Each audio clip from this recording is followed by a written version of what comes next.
नहीं तेरा नशीमन कसर सुल्तानी के गुंबद पर, तू शाहीन है बसेरा कर पहाड़ों के चट्टानों पर।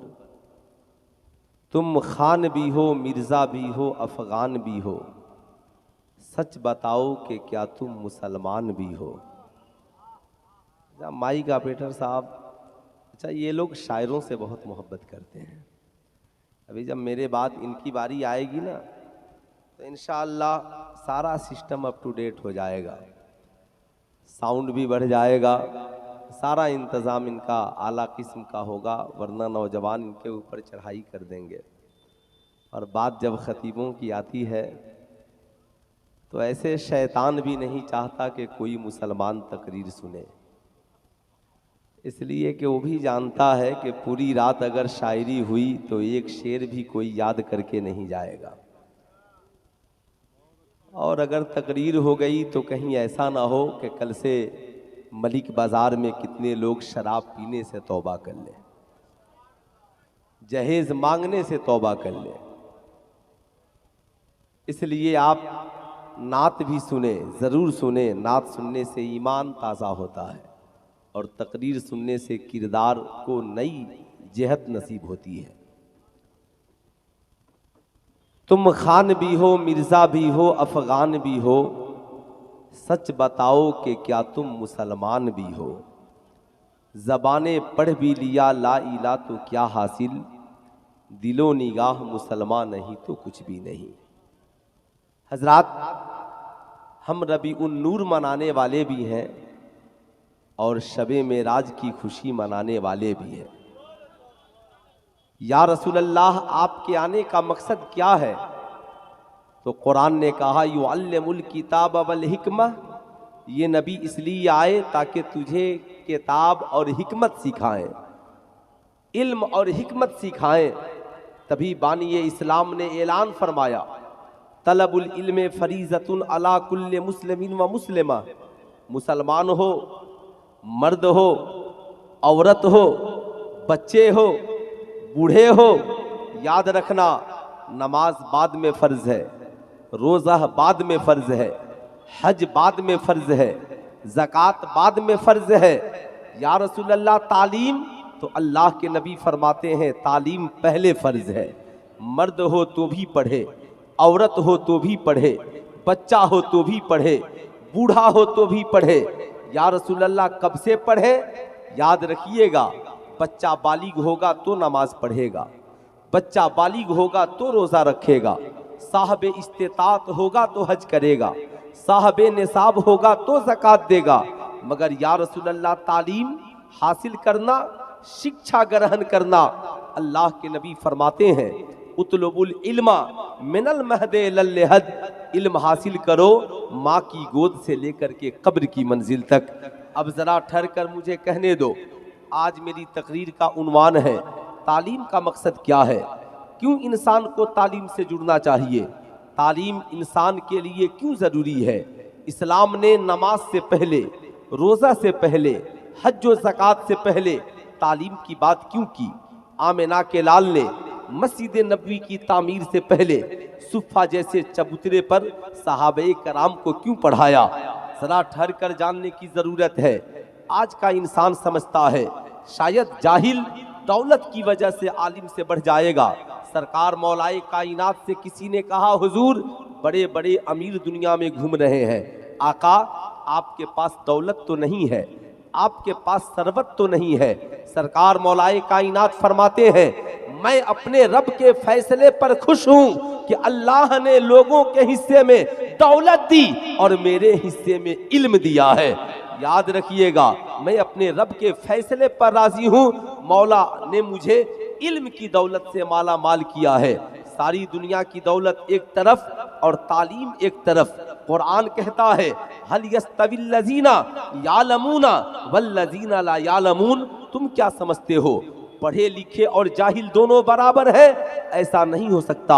उतुल इल्मा दर्जात, जो पढ़ेगा उसके रुतबे को बढ़ा दिया जाएगा, जो शिक्षा हासिल करेगा उसकी अजमत को दोबाला कर दिया जाएगा। बगैर पढ़े न कोई एसपी बनेगा, न कोई डीएम बनेगा, न कोई कलेक्टर बनेगा, न कोई साइंटिस्ट बनेगा, न कोई तारीखदां बनेगा। तुम चाहे कोई इल्म हो, जब उसे हासिल करोगे उस तबके में तेरा रुतबा बढ़ा दिया जाएगा। ऐसे ही कौमे मुस्लिम के बच्चे जब कुरान पढ़ेंगे तो एक गरीब घराने का बच्चा हो, कुरान की बरकत से उसे कौम का इमाम बना दिया जाएगा। ये सारी चीजें कब होंगी? जब इंसान के पास इल्म हो। या रसूल अल्लाह, इल्म का मकसद क्या है?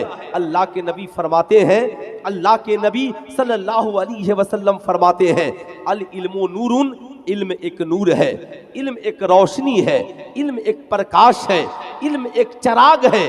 वो चराग जब इल्म के शम्मा को जला दिया जाए तो फिर ये शम्मा बुझने वाला नहीं है, फूकों से ये चराग बुझाया नहीं न जाएगा। आला हजरत अजीमुल बरकत ने इल्म के एक चराग को जलाया जिसे हुजूर सदरुस शरिया कहते हैं। उन्होंने दूसरे चराग को जलाया जिसे हाफिज मिल्लत कहते हैं। उन्होंने करोड़ों चराग को जलाया। आला हजरत ने बरेली की टूटी हुई चटाई पे बैठकर एक चराग को जलाया। आज उस एक चराग से पूरी दुनिया में करोड़ों चराग जल रहे हैं। अब गौर से सुनने की जरूरत है। ये इल्म के चराग को बुझाना किसी के बस में नहीं है जो बुझा दे। इल्म का मकसद क्या है? कुरान कहता है युज़क्किकुम, ताकि तुम्हारे दिलों को इल्म के जरिया साफ सुथरा कर दिया जाए, तुम्हारे माहौल को अच्छा बना दिया जाए, तुम्हारी पर्सनालिटी ठीक ठाक हो जाए, तुम्हारा माशरा अच्छा हो जाए, सोसाइटी में तुम बेहतर हो जाओ, हलाल हराम की तमीज हो जाए, अच्छा बुरा क्या है इसका फर्क तुझे मालूम चल जाए। जब तुम पढ़ोगे तब तुझे पता चलेगा हलाल क्या है, हराम क्या है। जब पढ़ोगे पता चलेगा अच्छा क्या है, बुरा क्या है। वरना याद रखना, फिर तुम में और जाहिल में फर्क क्या है। जो चाहा खा लिया, जो चाहा पी लिया, जहां चाहा सो लिया, जैसे चाहा जिंदगी गुजार ली। इस्लाम इसका कायल नहीं है।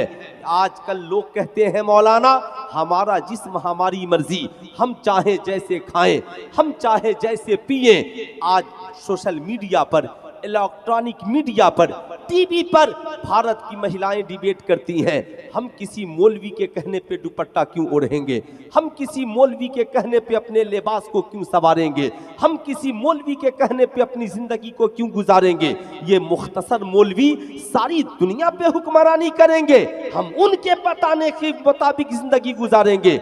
हमारे पास भी इल्म है, हमारे पास भी शिक्षा है, हम भी तालीम याफ्ता है, हम भी समाज में पढ़े लिखे हैं, हम भी कुछ समझने की सलाहियत रखते हैं। मौलाना बताएगा हमें पहनना क्या है, मौलाना बताएगा हमें खाना क्या है, मौलाना बताएगा हमें पीना क्या है। मैं कहना चाहूंगा हाँ साहब, मौलाना अपनी बात नहीं बताता, मौलाना तो बातें मुस्तफ़ा जाने रहमत की बताता है। मौलाना अपनी बातें नहीं बताता, मौलाना तो बातें कुरान की बताता है। इसलिए गौर से सुनना, जानने की जरूरत है। बेशक तेरा जिस्म तेरी मर्जी, तुझे अपने वजूद पे बड़ा फक्र है, तुझे अपने जिस्म पे बड़ा कंट्रोल है। तो आज सुल्तान रजा मलिक बाजार के इस पंजतन फैजाने पंजतन पाक कॉन्फ्रेंस से दुनिया की उन तमाम महिलाओं को चैलेंज करता है। तुझे अपने जिस्म पर गुरूर है, तुझे अपने इल्म पर नाज है, तुझे अपनी जवानी पर फक्र है, तुझे अपने लेक्चरर और प्रोफेसर होने पर फक्र है। तो 9 माह एक बच्चा तेरे पेट में पलता है। अगर तुझे इतना कंट्रोल है तो एक बच्चे को पेट में ही तुम साइंटिस्ट क्यों नहीं बना देती? एक बच्चे को तुम डॉक्टर बना कर ले आओ, एक बच्चे को पेट से इंजीनियर बना कर ले आओ, एक बच्चे को पेट से 1 से 100 तक याद करा कर ले आओ। कहेगी मौलाना कैसी बात करते हो? बच्चा पैदा होता है, 3 साल के बाद पढ़ना शुरू करता है, 16 साल की उम्र में मैट्रिक करता है, 20 साल की उम्र में, 18 साल की उम्र में इंटर करता है, 20 साल 21 साल की उम्र में बीए करता है, 25-26 साल में इंजीनियर डॉक्टर प्रोफेसर बनता है। मौलाना कोई बच्चा पेट से कैसे पढ़कर आएगा? मैंने कहा यही फर्क है तुम में और उनमें। जिन महिलाओं ने कहा मेरा जिस्म मेरी मर्जी, साहब वो चाह कर भी अपने बच्चों को साहबे किरदार नहीं बना सकी, मगर जिस फातिमा उम्मुल खैर ने बगदाद में कहा मौला जिस्म मेरा है मर्जी मुस्तफ़ा जाने रहमत की है, जिस्म मेरा है मर्जी कुरान की है, जिस्म मेरा है किरदार फातिमतु ज़हरा की है, जिस्म मेरा है पैगाम मजहब इस्लाम का है। उस फातिमा उम्मुल खैर ने बगदाद की सरजमी पर सरकार बड़े पीर दस्तगीर को जन्म बाद में दिया है और पेट में 15 पारा का हाफिज़े कुरान पहले बना दिया। नारे तकबीर, नारे तकबीर, नारे रिसालत, फैज़ाने गौसे आज़म, नौजवानाने अहले सुन्नत कमेटी, सरजमीने मलिक बाजार कलकत्ता, मुफ्ती सुल्तान रज़ा साहब की बला सिवानी। इसलिए इस्लाम की शहजादियों सुनो, सैयदा फातिमतु ज़हरा से बेहतर दुनिया में कोई औरत तेरे लिए आइडियल नहीं है। सैयदा खातून जन्नत से बेहतर दुनिया में कोई औरत तेरे लिए रहबर और रहनुमा नहीं है। इन टीवी पे नाचने वालियों को ना देखो, इन टीवी पे डिबेट करने वालों को ना देखो, लेकिन मुझे अफसोस होता है जब माएँ नाचने वाली हैं, माएँ दिन रात मूवीज और फिल्में देखने वाली हैं, तो इनकी औलादों का हाल ये है। फेसबुक पर लिखता है पठान मूवीज इतनी चल गई, शर्म आनी चाहिए। तू मुसलमान है और गैरों से मुकाबला फिल्म के जरिया करता है। तू मुसलमान है, कुफ्र से मुकाबला नाच और गाने के जरिया करता है। अरे जालिमो, तुझे पता नहीं इस्लाम में फिल्म देखना चाहे किसी पठान की हो, चाहे भारत के किसी काफिर नादान की हो, फिल्म देखना कल भी हराम था और फिल्म देखना आज भी हराम है। भारत के मुसलमानों को अगर फख्र है तो किसी पठान पर नहीं, अगर भारत में किसी पठान पर फख्र है तो तन्हा बरेली के अहमद रजा खान पर फख्र है, जिन्होंने भारत के मुसलमानों को नचनिया और बजनिया नहीं आशिके मुस्तफा बनाया है, आशिके मुस्तफा बनाया है। इसलिए याद रखना, खुद भी बदलना होगा, अपनी औलादों की ज़हनियत को बदलना होगा। ये कैसे नौजवान है जो फिल्म के जरिया गैरों से मुकाबला करने चले हैं। मैं तुझे बताना चाहूंगा, भारत की सबसे पढ़ी लिखी महिला जिन्हें लोग इंदिरा गांधी के नाम से याद करते हैं। इंदिरा गांधी लंदन की यूनिवर्सिटी में पढ़ती थी साहब, लंदन की यूनिवर्सिटी में पढ़ती थी। दुनिया की सबसे बड़ी यूनिवर्सिटी से अपने बाबूजी को खत लिखा, चाचा जी, चाचा नेहरू, आप बाबूजी इतना तो बताया जाए कि दुनिया की सबसे कामयाब औरत का नाम क्या है। इसलिए कि मेरे कॉलेज में दुनिया की शक्तिशाली महिलाओं पे सेमिनार होने वाला है। मैं भी चाहती हूँ एक ऐसी महिला पे लेख लिखूं जो दुनिया की सबसे शक्तिशाली औरत हो। चाचा नेहरू यहाँ से बड़ी चिंतन मंथन के बाद अपनी बेटी इंदिरा को जवाब लिखते हैं, बेटी इंदिरा, दुनिया में मैंने बड़ी बड़ी रानियों की जिंदगी का अध्ययन एवं मुताला किया है, बड़ी बड़ी पटरानियों की जिंदगी का मुताला किया है, मगर ये मेरी बेटी, दुनिया की सबसे कामयाब औरत एक है और उस औरत का नाम हजरत फातिमतु ज़हरा है, हजरत फातिमतु ज़हरा है। इतना सुनना था। इंदिरा गांधी जवाब लिखती है, बाबूजी, हजरत फातिमा की उम्र बड़ी कम थी, लेकिन दुनिया की सबसे कामयाब औरत 25 से 26 साल में कैसे बन गई। चाचा नेहरू जवाब देते हैं, बेटी, औरत की 3 जिंदगी होती है, औरत की 3 जिंदगी होती है। सबसे पहले किसी की बेटी होती है, उसके बाद किसी की बीवी बनती है, उसके बाद किसी की माँ बनती है। ए बेटी इंदिरा, दुनिया में अगर बेटी नेक न हो तो बाप की जिंदगी बेकार है, बीवी नेक न हो शौहर की इज्जत को खतरा है, अगर माँ नेक न हो तो नस्लों के बिगड़ने का खतरा है। ए मेरी बेटी, दुनिया में हर बाप को एक कामयाब बेटी की जरूरत है, हर शौहर को एक कामयाब बीवी की जरूरत है और हर बच्चे को एक कामयाब माँ की जरूरत है। ए मेरी बेटी इंदिरा, मैंने बेटियां बहुत देखी मगर रसूलुल्लाह की बेटी से अच्छी किसी की बेटी नहीं देखी। मैंने बीवियां बहुत देखी मगर हजरत अली की बीवी से अच्छी किसी की बीवी नहीं देखी। और मैंने माएँ बहुत देखी मगर हसनैन की माँ से अच्छी किसी की माँ नहीं देखी। अब जरा ठहर करके सुनिएगा वरना लोग कहेंगे सुल्तान रजा तेरी तकरीर से राफजियत की बू आती है। जानन जानना बहुत जरूरी है, समझना बहुत जरूरी है। अल्लाह के एक वली से किसी ने पूछा, हुजूर हजरत आयशा का रुतबा बड़ा है या हजरत फातिमा का रुतबा बड़ा है? हम सब की अम्मी जान है हजरत आयशा, सुन्नियों की शान है हजरत आयशा, जिनके लिए आयत ततहीर नाजिल हो, जिनकी बरअत के लिए कुरान में की आयत उतर जाए, उस अजीम जात का नाम है हजरत आयशा। साहब जब पूछा, हुजूर हजरत आयशा का रुतबा बड़ा है या हजरत फातिमा का? कहा उस अल्लाह के वली ने, हाँ हाँ सुनो, अगर बेटी के तरफ से देखा जाए तो हजरत फातिमा रसूलुल्लाह की बेटी है और हजरत आयशा अबू बकर सिद्दीक की बेटी है, तो बेटी की हैसियत से फातिमा का जवाब नहीं है। अगर बीवी की हैसियत से देखा जाए तो हजरत आयशा रसूलुल्लाह की बीवी है और हजरत फातिमा हजरत अली की बीवी है। तभी तो मेरे इमाम ने बरेली से कहा, तैबाना सही अफजल, मक्का ही बड़ा जाहिद। हम इश्क के बंदे हैं, क्यों बात बढ़ाई है? हम इश्क के बंदे हैं, क्यों बात बढ़ाई है? नारे तकबीर, नारे रिसालत, फैजाने पंजतन कॉन्फ्रेंस। इसलिए मैंने इसे बोल दिया, वरना मुरादाबाद के वो मुफ्ती साहब मुझे याद आ जाते हैं जब तकरीर करता हूँ, तो समझ रहे हैं ना। इसलिए मैं इसे बता देता हूँ ताकि मेरी कौम खूब जान ले। याद रखिएगा, ये बात इंदिरा गांधी के बाप की है। चाचा नेहरू ने कहा, दुनिया की सबसे कामयाब औरत हजरत फातिमतु ज़हरा है। आओ आओ दुनिया वालों, अल्लाह ने उन्हें कितना कामयाब बनाया, कितना ऊंचा रुतबा दिया। अल्लाह अल्लाह, जिनके बाबा मोहम्मदुर रसूलुल्लाह हैं, जिनके शौहर अली शेरे खुदा हैं, जिनके शहजादे सैयदुल शुहदा हैं। अब आप जरा सा सोचे उस औरत का मकाम क्या होगा, उस औरत का रुतबा क्या होगा। अल्लाह अल्लाह, हजरत फातिमतु ज़हरा है। आज पूरी दुनिया में जितनी औरतें हैं उन्हें जानने की जरूरत है। हया किसे कहते हैं, शर्म किसे कहते हैं, सब्र किसे कहते हैं, तकवा किसे कहते हैं, परहेजगारी किसे कहते हैं। आओ आओ, इल्म का मकसद क्या है? क्या इल्म का मकसद यही है सिर्फ डिग्रियां हासिल कर ली जाएं? क्या इल्म का मकसद यही है सिर्फ हमारे पास डिग्रियां हो?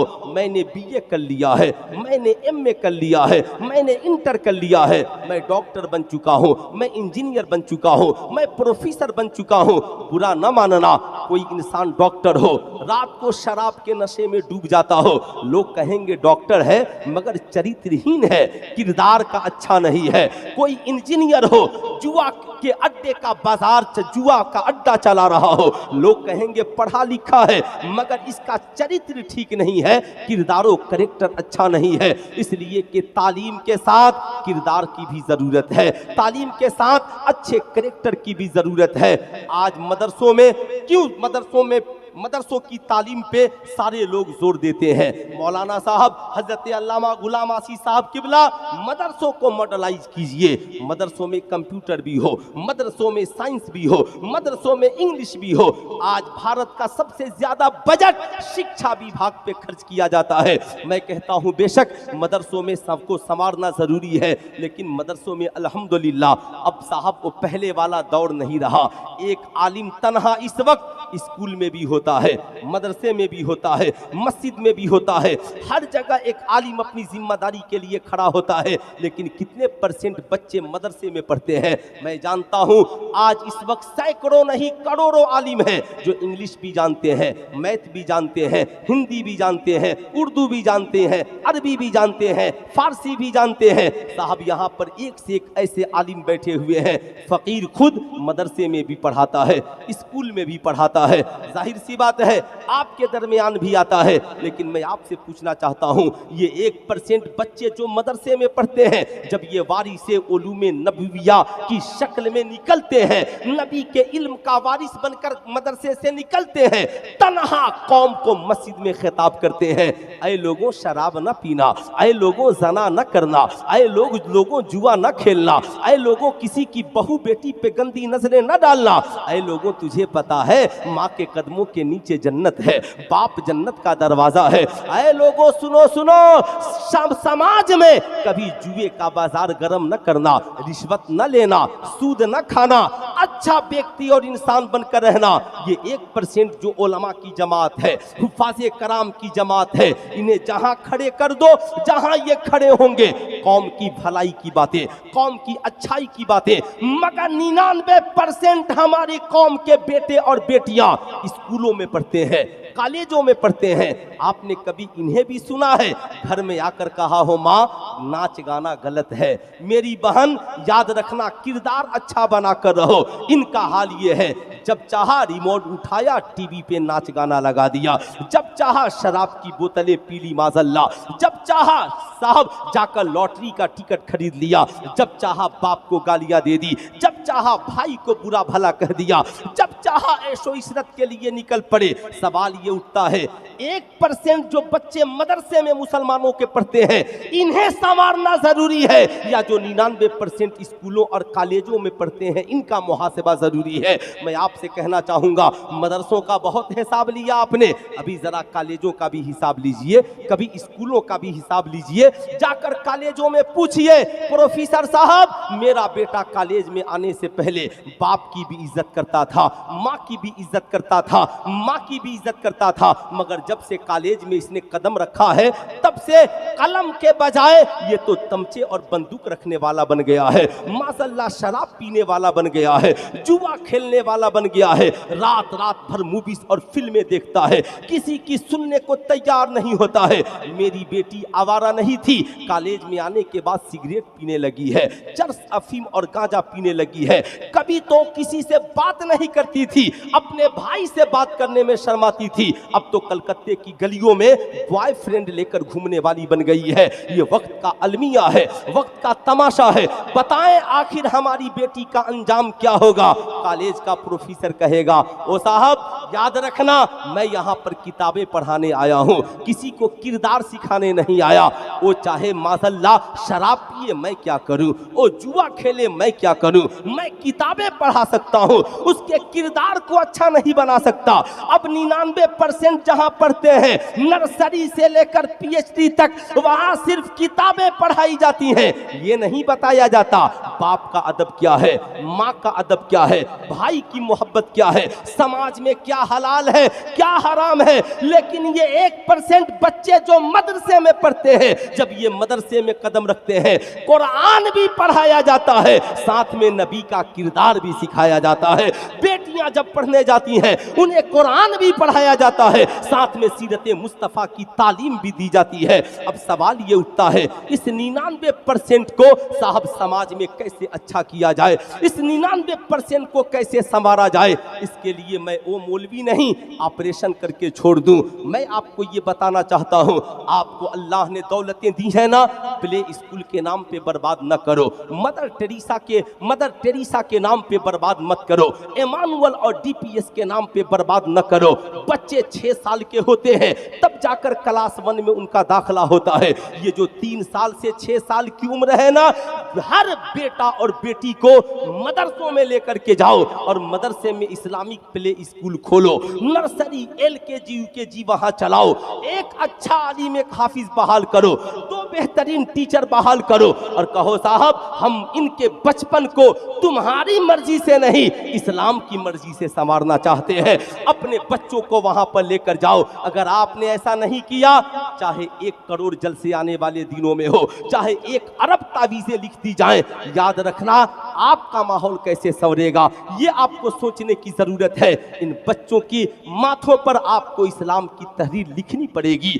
आप याद रखें, बच्चों को लेकर के जाएं, फिर साहब कहें मौलाना हजरत अल्लामा गुलाम आसी साहब किबला, हम यहीं पर 3 साल अपने बेटा बेटी को पढ़ाएंगे, 1 से 100 यहीं पर, क से ज्ञा तक यहीं पर, अलिफ से या तक यहीं पर, नूरानी कायदा यहीं पर, कुरान अजीम यहीं पर, अनवार शरीयत यहीं पर। दीवारों पर छोटे छोटे लोगो बनाकर शराब की बोतल की तस्वीर बनाएं और लिखें शराब पीना हराम है।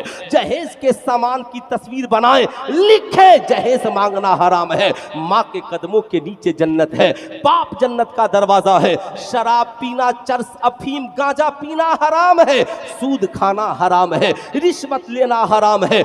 इज्जत की हिफाजत तालीम का सबसे बड़ा मकसद अपनी इज्जत की हिफाजत है, बड़ों की कदर। अब आपका बेटा जब नर्सरी LKG UKG नाजरा पढ़कर आपका बेटा और बेटी स्कूलों में कदम रखेंगे, मैट्रिक करने के बाद, इंटर करने के बाद अगर कॉलेज का कोई आवारा लड़का आपके बेटे से कहेगा माशल्लाह चल आज शराब पीते हैं, शराब की पार्टी करते हैं, वो कहेगा ना ना ना, मैं स्कूल में आने से पहले मदरसे में पढ़ता था और मदरसे में मौलाना गुलाम आसी ने पढ़ाया था, शराब पीना इस्लाम में हराम है। मैं दूध तो पी सकता हूँ, मैं शरबत तो पी सकता हूँ, मैं शहद तो पी सकता हूँ, मैं पानी तो पी सकता हूँ, मगर मैं कभी शराब नहीं पी सकता। कहेगा क्यों? तो वो बोल पड़ेगा इसलिए कि इस्लाम में शराब पीना हराम है। कहेगा तुझे मेरी दोस्ती का वास्ता, तो तेरी बेटी और तेरे बेटे ये कहेंगे ओ मेरे कॉलेज के साथियों, तू मेरा दोस्त बाद में है, मैं मुस्तफा जाने रहमत का गुलाम पहले हूं, न मैं शराब पीता हूं न किसी को शराब। जरा पूरा मजमा हाथ उठाकर बोले, न शराब पीना है न किसी को शराब। माशाअल्लाह माशाअल्लाह, तभी तो मेराज की शब है। मैं ये नहीं, इस चक्कर में नहीं पढ़ना चाहता कि वहाँ शराबे तोहूरा है या क्या है, लेकिन सुनिए अल्लामा अब्दुल मुस्तफ़ा आज़मी अपनी किताब में लिखते हैं, जिब्रील अमीन ने मेराज की शब 2 प्याला आका के हाथों में दिए, एक में दूध था और एक में शराब था। आका करीम ने क्या किया, या रसूल अल्लाह आपकी मर्जी, आप चाहे शराब पिए आप चाहे दूध पिए, कौनैन के ताजेदार हैं, मेराज की शब है, दूध के प्याले को लेते हैं और आका पी लेते हैं, शराब के प्याले को छोड़ देते हैं। सिदरा के मकीन मुस्कुराते हैं, अर्ज करते हैं या रसूल अल्लाह रब्बे कदीर अपनी शान के मुताबिक मुस्कुराता है और फरमा रहा है महबूब आपने फितरत को अख्तियार किया है, अगर आप शराब पी लेते आपकी उम्मत गुमराह हो जाती। अब मुझे ठहर कर कहने दो, तेरे नबी ने मेराज की शब में शराब की बोतल, शराब के प्याले को छोड़ दिया, दूध के प्याले को पिया। बताओ आज शबे मेराज में आने वालों और आज के जलसे से जाने वालों, तुम भी शादी की पार्टियों में जाते हो, तुम भी बड़े बड़े एनुअल फंक्शन में जाते हो, तुम भी बर्थडे पार्टियों में जाते हो।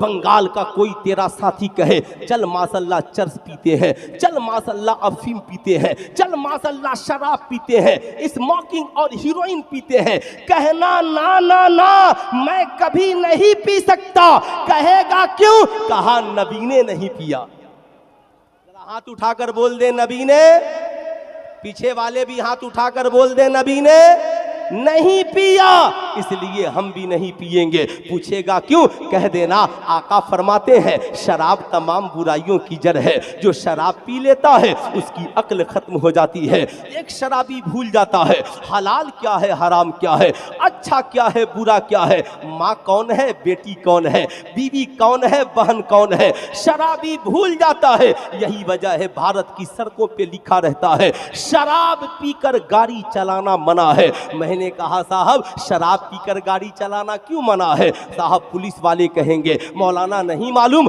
अगर गाड़ी चलाने वाला शराब पी ले तो गाड़ी में बैठने वालों की जान को खतरा है। अब मुझे ठहर कर कहने दो, अगर गाड़ी चलाने वाला शराब पिए तो गाड़ी में बैठने वालों की जान को खतरा है। ऐसे ही मेरी कौम के नौजवानों, अगर घर चलाने वाला नौजवान शराबी बन जाए तो घर में रहने वालों की जिंदगी को खतरा है। इसलिए हमें यह अहद करके जाना है आज के जलसे से कि इंशाअल्लाह आज के बाद जिंदगी में ना हम कभी शराब पिएंगे न शराब किसी को। जरा हाथ उठाइए कितने लोग हैं? माशाअल्लाह सारे लोग। चर्च पीना इस्लाम में हराम है, याद रखिएगा। खूब स्मोकिंग करना इस्लाम में हराम है, हीरोइन लेना इस्लाम में हराम है, गांजा पीना इस्लाम में हराम है, शराब पीना इस्लाम में, पूरा मजमा ऊंची आवाज, शराब पीना इस्लाम में और जहेज मांगना इस्लाम में। बड़े अच्छे लोग हैं, सारा मसला लोगों को मालूम है, बस अमल करने की जरूरत है। है ना। माशाअल्लाह माशाअल्लाह, बड़े नेक लोग बैठे हैं, बड़े अच्छे लोग बैठे हैं। सुनो सुनो मेरी कौम के शहजादों, इसलिए आज के जलसे से आपको पैगाम लेकर जाना है। तालीम का मकसद यही है कि हम शराब से दूर हो जाएं। तालीम का मकसद यही है हम बेहयाई से दूर हो जाएं। तालीम का मकसद यही है हम बुराई से दूर हो जाएं। इसलिए ज़रा गौर से सुनना, गौर से आओ मेरी कौम के शहजादों, ज़रा करीब आओ। आज जानने की ज़रूरत है, आज नहीं जानोगे तो कब जानोगे, आज ही हमें जानना है। अल्लाह अल्लाह, एक नौजवान आका की बारगाह में पहुंचता है, अर्ज करता है माज़अल्लाह या रसूल अल्लाह, मुझे ज़ना करने की इजाज़त चाहिए। इतना कहना था, सहाबा नाराज हो गए। आका करीम फरमाते हैं ठहरो, ज़रा नौजवान को करीब आने दो, उसे गलत माहौल ने गलत बना दिया है, गलत लोगों की सोहबत ने उसे गलत बना दिया है, ज़रा करीब आने दो। जो ही नौजवान करीब पहुंचा, आका करीम अपने दस्ते मुबारक को उस नौजवान के सीने पे रखते हैं। इरशाद फरमाते हैं नौजवान तूने क्या कहा? या रसूल अल्लाह, माज़अल्लाह ज़ना करने की इजाज़त चाहिए। आका फरमाते हैं तुम जिस लड़की के साथ ज़ना करना चाहता है, बता क्या ये काम तू अपनी बहन के साथ कर सकता है? नौजवान के आंखों में आंसू आ गए, अर्ज गुजार होता है या रसूल अल्लाह, कोई भाई अपनी बहन के साथ ये काम कैसे कर सकता है? आका करीम फरमाते हैं ऐ नौजवान, जो काम तू अपनी बहन के साथ नहीं कर सकता, ये काम दूसरे की बहन के साथ कैसे कर सकता है? इसलिए कि इस्लाम कहता है जैसे तेरी बहन बहन है, वैसे समाज में दूसरों की बहन भी तुम्हारे लिए बहन है। इसलिए जरा याद रखना, ऐ मेरी कौम के शहजादों, खूब गौर से याद रखना, आज हमारी निगाहें कहाँ हैं, आज हमारी नजरें कहाँ हैं? सलाहुद्दीन अय्यूबी जब फातिह मिस्र बन करके पहुंचे हैं, यहूदियों ने उनकी राह में फूलों को बिछा दिया, जवान बेटियों को राहों में खड़ा कर दिया।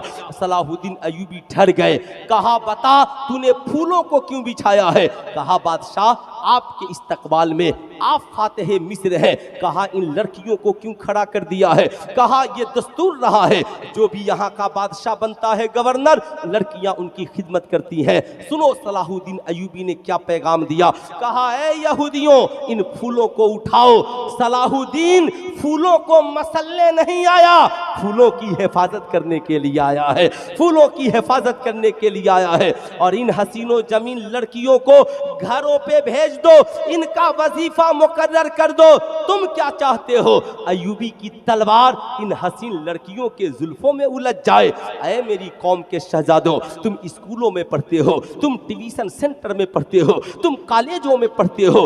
आज के बाद जब कॉलेज में कदम रखना तो जरा अपने बाप के अरमान का ख्याल रखना। तेरे बाप ने ये सपने सजाए थे, मेरा बेटा पढ़कर डॉक्टर बनेगा, मेरा बेटा पढ़कर इंजीनियर बनेगा, मेरा बेटा पढ़कर वक्त का कामयाब इंसान बनेगा। लेकिन तूने कॉलेज में कदम रखने के बाद कलम के बजाय, कॉपी और किताब से मोहब्बत के बजाय किसी के हसीन जुल्फों का तू शिकार हो गया।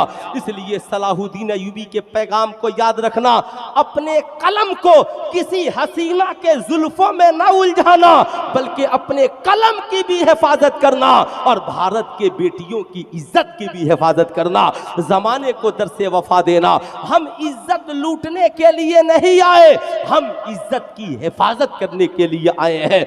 आज लोगों का ज़हन बदल गया। यही वजह है मैं कहता हूं, आप सिर्फ मदरसों में मांग करते हो, मदरसों में कहते हो इंग्लिश पढ़ाओ। मैं आपसे कहता हूं कॉलेजों में भी जाकर कहो, जहां आप मदर टेरेसा को पढ़ा रहे हैं, जहां आप सुनीता विलियम को पढ़ा रहे हैं, जहां आप कल्पना चावला को पढ़ा रहे हैं, जहां आप गांधी जी को पढ़ा रहे हैं, जहां आप नेताजी सुभाष चंद्र बोस को पढ़ा रहे हैं, वहीं पर और भारत के बेटे और बेटियों के किरदार और कैरेक्टर को अच्छा बनाने के लिए सबसे पहले मुस्तफा जाने रहमत के किरदार को पढ़ाइए, आमिना के लाल के कैरेक्टर को पढ़ाइए। मगर ये आवाजें उठाएगा कौन? ये बातें बताएगा कौन? ये बातें उठाएगा कौन?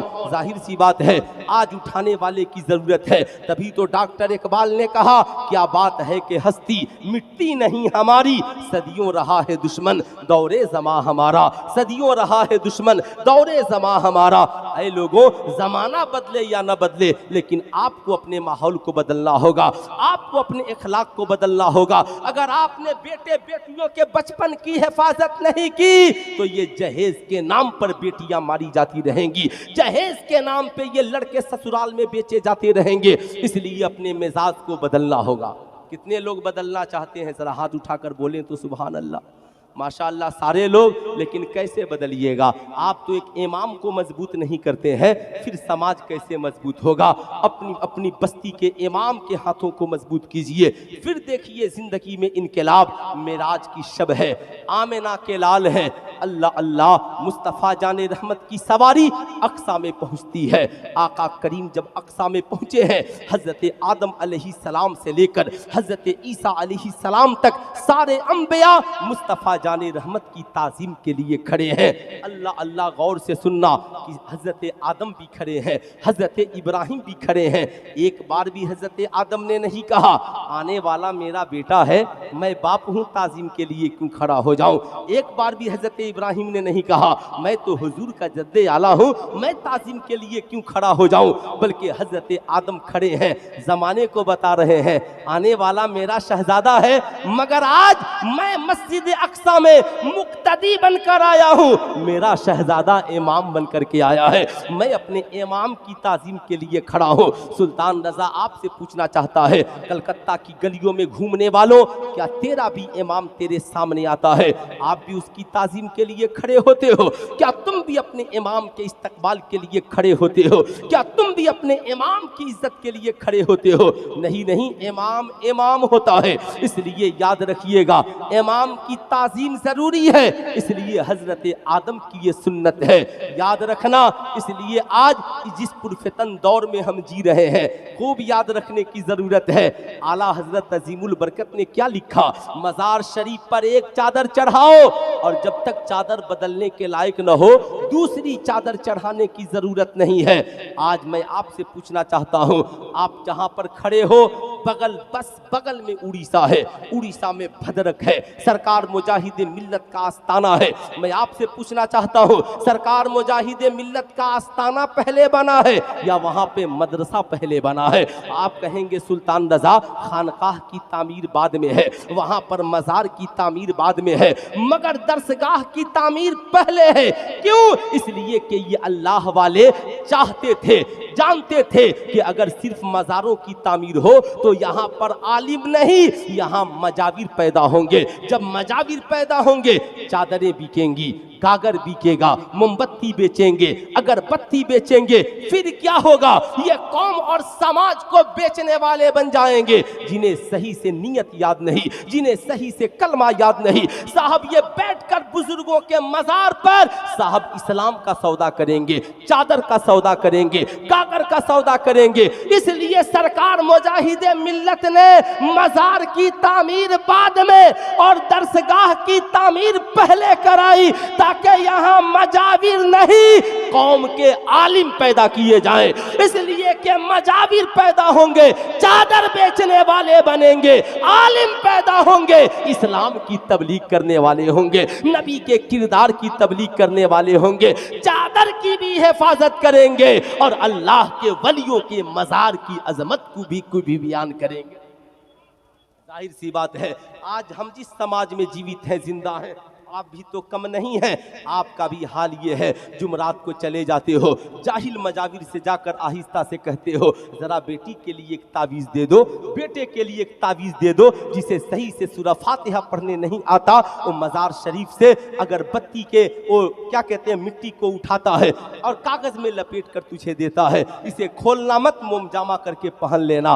बगल में हंसता है, अरे मैंने तो आज इतने राख को बेच दिया। अरे साहब सुनो सुनो, मैं तुझे बताना चाहूंगा, मत जाओ इन जाहिल मजाविरों के पास। अगर जाना ही है ना तो अपनी कौम के उस इमाम के पास जा जो तेरी मस्जिद में 5 वक्त सजदे करता है, नमाज़ें पढ़ाता है, कुरान की तिलावत करता है। तन्हाई में जाके उनसे मुसाफा करना, कहना हुजूर जब रात की तन्हाई में उठे ना तो मेरी औलाद के लिए दुआ कर दे, मेरी बेटी के लिए दुआ कर दे। जो कुछ तुझे नसीब होना चुपके से उनकी खिदमत करना।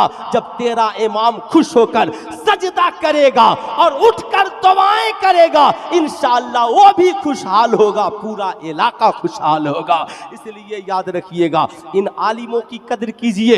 इमाम की तनख्वाह हमसे आला हो, हमसे ऊंचा हो, और इमाम का किरदार भी हमसे आला हो। इधर किरदार आला हो जाए और उधर आपकी खिदमत आला हो जाए, इंशाअल्लाह फिर देख ले जमाने में इनकलाब आ जाएगा। मैं ये अर्ज कर रहा था, कौनैन के ताजेदार हैं और साहब मेराज की शब है, अक्सा में आका की सवारी पहुंची, सारे अंबिया ताजीम के लिए खड़े हैं। जिस नबी की ताजीम में सारे अंबिया खड़े हैं, सारे रसूल खड़े हैं, अल्लाह अल्लाह वही इमामुल अंबिया हैं, वही इमामुल रसूल हैं। मस्जिद नबवी शरीफ में तशरीफ फरमा है, सहाबा की झुरमुट में आका बैठे हैं। इतने में एक मुकद्दस खातून, एक पाकीज़ा औरत मस्जिद नबवी शरीफ में चली आ रही है। आका करीम की नजर पड़ी है, फौरन मुस्तफ़ा जाने रहमत उस औरत की ताजीम के लिए खड़े हो गए। जब आका खड़े हुए, सहाबा भी खड़े हो गए। सहाबा अर्ज करते हैं, फिदा का अबी उम्मी या रसूलल्लाह, या रसूलल्लाह मेरे माँ बाप आप पर कुर्बान।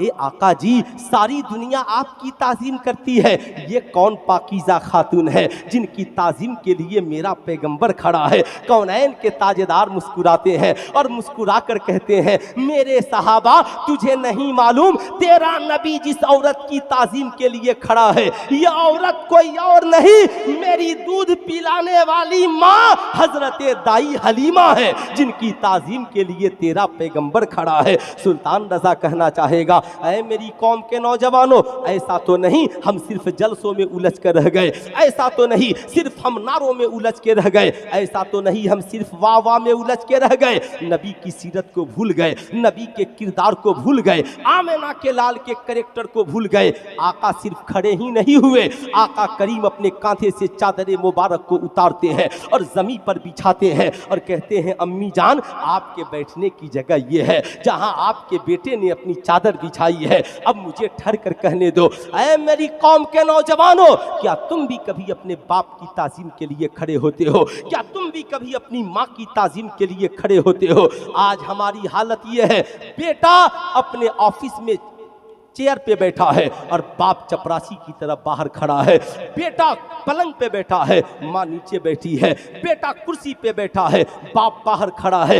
मैं कहना चाहूँगा, ऐ मेरी कौम के शहजादों, इंसान चाहे जितनी डिग्रियां हासिल कर ले, आलिम बन जाए, मौलाना बन जाए, मुफ्ती बन जाए, डॉक्टर बन जाए, इंजीनियर बन जाए, मुल्क का प्रधानमंत्री क्यों नहीं बन जाए, लेकिन कभी माँ बाप से उसका रुतबा बड़ा नहीं हो सकता। दुनिया में कोई ऐसी डिग्री नहीं है जो इंसान को माँ बाप के मुकाबले में ला करके खड़ा कर दे। इसलिए खूब याद रखना, कौनैन के ताजेदार दूध पिलाने वाली माँ की ताजीम के लिए खड़े हैं। आज के इस जलसे से पैगाम लेकर के जाना है। आप चाहे अपने ऑफिस में बैठे हो, आप चाहे अपने कॉलेज के चैम्बर में बैठे हो, आप चाहे अपनी दुकान पे बैठे हो, या आज आप अपने मकान में बैठे हो, पलंग पे बैठे हो, बगल में आपकी बीवी बैठी हो, बच्चे बैठे हो, आपकी बूढ़ी माँ आपकी निगाहों के सामने आ जाए, फौरन ताजीम के लिए खड़े हो जाना और खड़े होकर के कहना, ए मेरी शरीके हयात तुम भी खड़ी हो जाओ, ए मेरे बच्चों तुम भी खड़े हो जाओ। ओ देखो मेरी जन्नत आ रही है, ओ देखो मेरी मुकद्दस माँ आ रही है, मुकद्दस माँ आ रही है। तेरी बीवी तुझसे कहेगी, कल तक तो माँ की इतनी इज्जत नहीं करता था, आज इतनी इज्जत क्यों कर रहा है? कहना, पगली कल तक नहीं जानता था, आज मैंने जान लिया है। जिस नबी की ताज़ीम में सारे अंबिया खड़े हैं, वो हमारे नबी मस्जिद नबवी में अपनी दूध पिलाने वाली माँ के लिए खड़े हैं। सुनो, आका तो दूध पिलाने वाली माँ के लिए खड़े हुए, मैं तो उस माँ के लिए खड़ा हूँ जिसने 9 माह पेट में खूने जिगर पिलाया है, जिसने 2 साल दूध पिलाया है, जिसने उंगलियां पकड़ के चलना सिखाया है, जिसने हमें बोलना सिखाया है, जिसने कई रातें मेरी मोहब्बत में जाकर गुजार दी हैं। आज तो मैं उस बाप की ताज़ीम के लिए खड़ा हूँ जिसने दिन को दिन नहीं समझा, रातों को रात नहीं समझा, पूरी जिंदगी की कमाई मेरी मोहब्बत में कुर्बान कर दी। इसलिए सुनो, आका मस्जिद नबवी में माँ के लिए खड़े हैं, मैं उनका उम्मती अपने घर में माँ के लिए खड़ा हूँ, घर में अपने वालिद के लिए खड़ा हूँ। इसलिए याद रखना, आज के जलसे से पैगाम लेकर जाना है, हम कहीं भी रहे, मेरी माँ मेरे वालिद मेरे सामने आ जाएं तो सबसे पहले हम उनकी ताजीम के लिए खड़े हो जाएं। कितने नौजवान हैं जो इस पे अमल करेंगे, जरा हाथ उठाएं तो। माशाअल्लाह सारे नौजवान करेंगे, बड़े नेक लोग हैं। अगर ये एक पैगाम आप लेकर के चले गए, याद रखना, खूब गौर से याद रखना, इस्लाम के शहजादों आज हमारी पोजीशन क्या है। हज़रत बायज़ीद बुस्तामी से किसी ने पूछा, हुजूर आप अल्लाह के वली कैसे बने?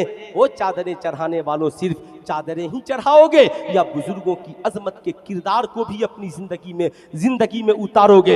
याद रखना, खूब जिंदगी में बायज़ीद बुस्तामी ने कहा था, अल्लाह का वली पूछना चाहते हो कैसे बन गया? माँ की दुआ ने मुझे अल्लाह का वली बना दिया है। आजकल लोग कहते हैं मौलाना देखने से क्या होता है? मैं कहता हूँ देखने से बहुत कुछ होता है। नाच देख लो गुनाह है, फिल्म देख लो गुनाह है, मूवीज देख लो गुनाह है, और इन्हीं निगाहों से एक बार माँ बाप के चेहरे को देख लो तो हज्जे मकबूल का सवाब मिल जाता है। कौन कहता है देखने से क्या होता है? मैं आपको बताना चाहूँगा, निगाहों की पाकीज़गी की ज़रूरत है, इखलाक में पाकीज़गी की ज़रूरत है। जब बात माँ की आई, आका ने कहा माँ के कदमों के नीचे जन्नत है, बाप जन्नत का दरवाज़ा है। और बात जब बीवी की आई तो आका करीम फरमाते हैं तुम में का सबसे बेहतर वो है जो अपने अहलो अयाल के साथ बेहतर हो, अपने बीवी और बच्चों के साथ अच्छा सलूक करो। ईमानदारी से बताइएगा, ये पांचों उंगलियां बराबर है? अरे पांचों उंगलियां उठाकर बताइए, पांचों उंगलियां बराबर है? नहीं है ना। अगर कोई इसे जबरदस्ती बराबर करना चाहे तो, अगर अल्लामा गुलाम आसी साहब चाहे अंगूठे को इस उंगली से बराबर कर दे, अंगूठा टूट जाएगा, मगर बराबर, अरे जोर से बोलिए, बराबर बराबर नहीं होगा। ऐसे ही एक माँ के पेट से जन्म लेने वाले पांचों बच्चे बराबर, अरे बोलिए पांचों भाई बराबर। कोई अमीर होगा, कोई गरीब होगा, कोई इंजीनियर होगा, कोई डॉक्टर होगा, कोई आलिम मौलाना होगा, कोई कलकत्ता के जामे मस्जिद का इमाम होगा, तो कोई गांव का मजदूर होगा। बताओ, जो भाई गरीब होगा उसे घर से निकाल दिया जाएगा? अरे बोलिए, उसे घर से निकाल दिया जाएगा? जो भाई गरीब होगा उसकी बेटी की शादी में उसकी जमीन खरीद लोगे? अरे बोलिए, मदद करें। लेकिन हो तो यही रहा है, हो तो यही रहा है, हो तो यही रहा है। अगर भाई गरीब अलग, भाई अमीर अलग, बाप के बाद सबसे बड़ा मर्तबा घर में बड़े भाई का है और बड़ी भाभी का है।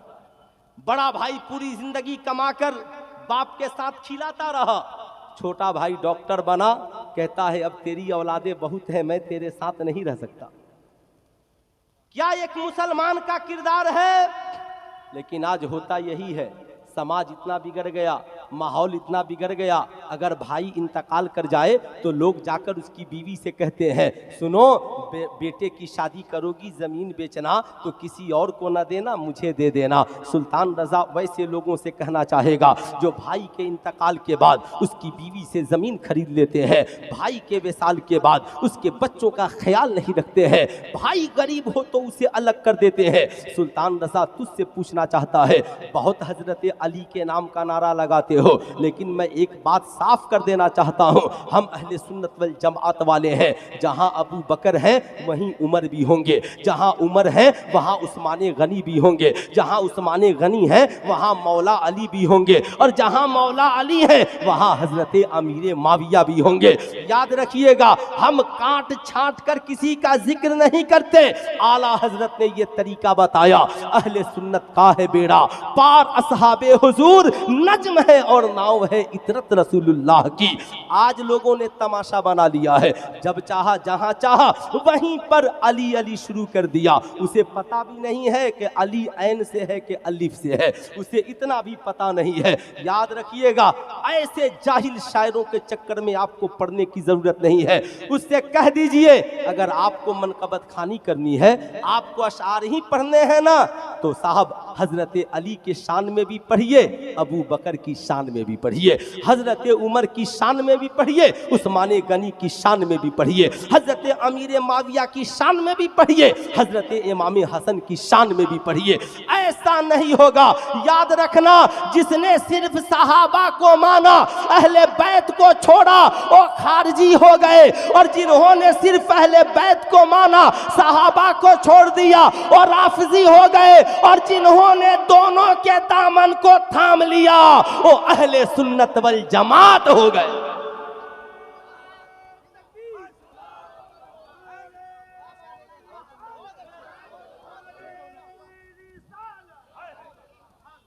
है ना, इसलिए मैंने बोल दिया माजरत के साथ, है ना, चूंकि तकलीफ होती है, और तकलीफ ये कब तक सीने में रखें, दिल के फफोले जल उठे सीने के दाग से, घर को आग लग गई घर के चिराग से। मैंने अपने एक शागिर्द को कहा, बेवकूफ़, ये क्या हर साल अलग अलग जश्न मनाते हो, एक ही बार मनाओ जश्न सहाबा व अहले बैत। जानते हैं उसने दावत देना ही छोड़ दिया, दावत देना ही छोड़ दिया। अब साहब जाहिर सी बात है, शागिर्दों का मिजाज भी आला हो गया है। अब फिर जो स्टेज पर आ जाए, इसके मिजाज के आला होने का क्या कहना। जहां आपके नारे मिलते हो, जहां आपसे नजराने मिलते हो, फिर वहां पर हम जैसे हकीर मौलवियों का क्या वजूद है। ये तो अजमत भागलपुरी जैसे लोग हैं जो थोड़ी बहुत मोहब्बत कर लेते हैं, है ना, माशाअल्लाह, इन शुराए कराम की मोहब्बतें। लेकिन मैं अर्ज कर रहा था, खूब गौर से सुनिएगा, जरा दोनों हाथों को उठाकर प्यार से बोल दें, या रसूल अल्लाह। हजरत अली है, हजरत उस्मान गनी है। आका करीम ने पूछा, अली, फातिमा को महर देने के लिए कुछ है? आखिरी बात सुन ले, 10 मिनट मेरे टाइम में बाकी है ना, सिर्फ 10 मिनट, याद रखें, तकरीर लंबी नहीं। हजरत ने कहा था 1.5 घंटा, मैंने कहा हजरत अगर 1-1 घंटा हम सब बोले तो फजर की आज़ान के बाद भी वक्त चाहिए, है ना, फजर की आज़ान के बाद भी वक्त चाहिए। क्या कहा आका ने, अली, फातिमा को महर देने के लिए कुछ है? और आज जब शादी हो तो लोग क्या कहते हैं, लड़की वालों से पूछो लड़के को डिमांड देने के लिए कुछ है? क्या तरीका है साहब। अर्ज करते हैं हजरत अली, या रसूल अल्लाह, कुछ नहीं। अली के पास रहने के लिए घर नहीं, फिर भी फातिमा से निकाह, रहने के लिए मकान नहीं, फिर भी फातिमा से निकाह, सोने के लिए बिस्तर नहीं, फिर भी फातिमा से निकाह। अल्लाह के नबी फरमा रहे हैं, दुनिया वालों, तेरे पैगंबर ने अपनी बेटी का निकाह दौलत देखकर नहीं, बल्कि हजरत अली का इल्म देखकर किया है, हजरत अली के तकवे को देख करके किया है। अब जरा ठहरो, हजरत अली कहते हैं, या रसूल अल्लाह, मेरे पास एक जीरा है, कहा जाओ बाजार में बेच दो, महर का इंतजाम करो। मेरी कौम के नौजवानों, तुम क्या करते हो? तुम सिरवानी का इंतजाम करते हो, गाड़ियों का इंतजाम करते हो, वलीमा का इंतजाम करते हो, लेकिन बताओ क्या तुम अपनी बीवियों को महर देने का इंतजाम करते हो? याद रखने की जरूरत है, तुमने ऐसा नहीं किया और करते भी नहीं हो। इसलिए आज फैजाने पंजतन में आए हो, ये पैगाम लेकर जाओ कि आज के बाद जब भी निकाह हो, किसी का निकाह, तो याद रखना बारात का इंतजाम बाद में करना, हजरत अली की तरह महर देने का इंतजाम पहले करना। लोग कहते हैं ताजमहल मोहब्बत की निशानी है, मैं कहता हूं हुजूरे वाला, ताजमहल ये जाहिलों की मोहब्बत की निशानी है। चलो मक्का शरीफ में और हजरत जुबैदा के नाम की नहर देख लो, नहर जुबैदा हकीकी मोहब्बत की निशानी है। याद रखना क्या कहा था, हजरत जुबैदा ने अपने शौहर हारून रशीद से, महर देना चाहते हो तो मेरे नाम पर इराक से लेकर मैदान अरफात तक नहरे जुबैदा बनवा दो, नहरे जुबैदा बनवा दो। है मोहब्बत तुझे अपनी बीवी से, है मोहब्बत तुझे अपनी बीवी से। तेरी हालत तो ये है, शादी के बाद सेल्फी लेकर लिखता है आई लव माई वाइफ, बीवी कमेंट में लिखती है जालिम तुम कहता है मैं अपनी बीवी से बहुत मोहब्बत करता हूँ, लेकिन मेरी डोली उठने से पहले मेरे बाप की जमीन किसने बेचवा दी, मेरी डोली उठने से पहले मेरी माँ के जेवरात किसने बेचवा दिए। तू मोहब्बत क्या करेगा, तूने तो शादी से पहले मेरे बाप की दौलत को लूटा, तूने शादी से पहले 50 जोड़े कपड़े मांगे, तूने शादी से पहले तो एक डोली का भी इंतजाम न कर सका। मोहब्बत तो मैंने की कि निकाह के बाद तेरी मोहब्बत में अपना घर छोड़ दिया, अपने माँ बाप को छोड़ दिया, अपने भाई बहन को छोड़ दिया, खानदान को छोड़ दिया, पूरी जिंदगी तेरी मोहब्बत में गुजारने के लिए आ गई। इसलिए इस्लाम के शहजादों, इन बातों को खूब याद रखना, ज़हन में बसा करके जाना, खूब बसा करके जाना। जैसे इस्लाम में शराब पीना हराम है, इस्लाम में जना करना हराम है, इस्लाम में रिश्वत लेना हराम है, इस्लाम में सूद खाना हराम है, ऐसे ही इस्लाम में जहेज मांगना। जरा पूरा मजमा आगे से पीछे तक हाथ उठाकर बोले, इस्लाम में जहेज मांगना, जहेज मांगना हराम है। इसलिए खूब याद रखिएगा, आप जो 50 जोड़े कपड़े मांगते हैं शादी के वक्त जहेज में, ये हराम है। आप VIP वलीमा खाने जाते हैं, कभी आपने अल्लाह के एक वली ने किसी से पूछा, बताओ खाना खाने का तरीका क्या है, कहा था हुजूर खाना खाने का तरीका ये है, बिस्मिल्लाह पढ़कर खाऊं, सामने से खाऊं, आहिस्ता आहिस्ता खाऊं, खूब चिबा चिबा करके खाऊं, खाने के बाद अल्हम्दुलिल्लाह पढ़ूं। अल्लाह के वली ने कहा, अरे बंदे खाना खाने का तरीका भी नहीं मालूम, तू कैसा मुसलमान है। कहा हुजूर तरीका क्या है, कहा खाना खाने से पहले बिस्मिल्लाह पढ़ने से पहले ये जानना जरूरी है कि ये जो खाना है ये हलाल का है या हराम का है। ओ VIP वलीमा खाने वालों, वलीमा की पार्टियों में जाते हो, क्या मुर्ग मुसल्लम है, क्या बिरयानी है, क्या चिकन चिल्ली है, क्या ललीपॉप है, क्या पेप्सी कोको कोला है। अरे इमाम साहब किबला, ऐसा VIP वलीमा तो पूरे मोहल्ले में नहीं हुआ था। अल्लाह अल्लाह, अरे साहब एक बार पूछ तो लो, ओ डॉक्टर साहब, ओ प्रोफेसर साहब, मौलाना साहब, ये जो वलीमा खिला रहे हैं ये कहीं जहेज के पैसे का वलीमा तो नहीं है। जैसे इस्लाम में जहेज मांगना हराम, उस मांगे हुए पैसे से वलीमा का खाना खिलाना भी हराम, याद रखिएगा। और उस वक्त जो 50 जोड़े कपड़े मांगते हैं, बाबा के लिए अलग, माँ के लिए अलग, भाई के लिए अलग, ये सारे कपड़े रिश्वत हैं। क्या है? अब बताइए उस कपड़े में नमाज होगी, लेकिन हाजी साहब है फक्र से पहनते हैं समधियाना का कपड़ा है। साहिबों, इसलिए सुल्तान रजा की ये पैगाम मोहब्बत लेकर के जाओ। आज के बाद अपने बाप से कहना, मेरे बाप तूने डॉक्टर बनाया, इंजीनियर बनाया, मगर ससुराल में बेचने के लिए नहीं। कहेगा फिर कहना, अब्बा हुजूर बारात न ले जाए, 50 गाड़ियां न ले जाए, मैं मस्जिद में निकाह कर लूंगा। कहेगा तेरा बाप वलीमा कहां से करेगा, कहना वलीमा में पूरे गांव को खिलाना जरूरी नहीं है। हम सब की अम्मी जान हजरत आयशा सिद्दीका की रुखसती के बाद आका ने एक प्याले दूध से वलीमा किया। मैं गरीब हूं, बिकूंगा नहीं, आका की सुन्नत पे अमल करके इमाम साहब को बुलाऊंगा, चाय बिस्किट खिला पिला कर वलीमा कर लूंगा, नबी की सुन्नत भी अदा हो जाएगी, समाज से जहेज की बुरे रस्म का खात्मा भी हो जाएगा, खात्मा भी हो जाएगा। लोग कहते हैं साहब हमारी जिंदगी में बदलाव कैसे आए, हम बदलना चाहते तो जरूर मौसम बदलता, जरूर मिजाज बदलता, ऐसा ना हो कि मैं अपनी मंजिल से दूर रह जाऊं। मैं ये पैगाम दे रहा था, हजरत अली जीरह लेकर बाजार में पहुंच गए, लोगों ने जीरह की कीमत 200 दीनार लगाए। हजरत उस्मान गनी से मुलाकात हो गई, पूछा अली बाजार में कैसे आ गए। हजरत अली मुस्कुराते हैं, उस्मान मैं बाजार क्या करने आता, लेकिन हजरत फातिमा से मेरा निकाह होने वाला है, मैं महर के इंतजाम के लिए जीरह बेचने आया हूं। हजरत उस्मान गनी कहते हैं मरहबा मेरे भाई, अल्लाह ने तेरे लिए दुनिया की सबसे हसीन और जमील औरत को चुन लिया है। ऐ मेरे भाई अली, जीरा की कीमत 200 दीनार है, क्या आप उस्मान से बेचेंगे, उस्मान से बेचेंगे?